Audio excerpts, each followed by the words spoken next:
Parker kembali ke kamar hotelnya dan hendak melepas penatnya di balkon. Ketika tiba-tiba seorang penjahat menusukkan pisau ke dadanya. Parker mencoba melawan dengan sekuat tenaga. Perkelahian sengit pun terjadi.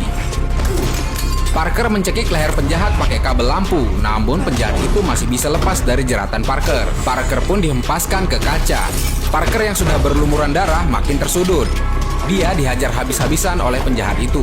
Namun bukan Parker namanya kalau nggak bisa ngalahin penjahat. Dengan cepat dia mengambil tutup toilet dan memukulkannya ke kepala penjahat. Penjahat itu pun akhirnya terkapar. Parker yang sepoyongan pun berjalan ke depan balkon untuk sedikit menghirup udara segar. Capek ya mas, habis gelut.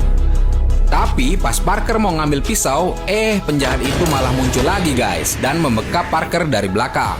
Dia kembali mau nusukin pisau itu ke mukanya Parker.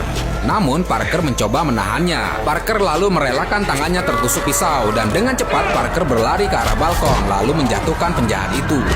Namun penjahat itu masih aja megangin kaki Parker. Dengan tangan yang tertusuk pisau, Parker dengan sekuat tenaga menahan badannya agar tidak terjatuh. Lalu dengan sekali tendangan maut, Parker berhasil mengirim penjahat itu ke neraka.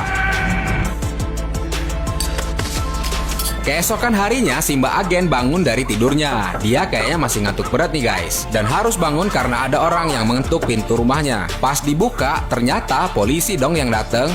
Si Mbak Agen ini bingung, ngapain nih polisi pagi-pagi datang ganggu tidurnya aja. Polisi itu pun masuk dan mulai menginterogasi Mbak Agen. Dia memberitahu bahwa ada pembunuhan. Seseorang terjatuh dari balkon hotel dan orang itu jatuh dari kamar kliennya si Mbak ini. Namun pas diinterogasi, si Mbak Agen ini kaget. Dia melihat ada darah di wastafelnya. Dia pun mulai gugup dan tegang saat diinterogasi sama polisi itu.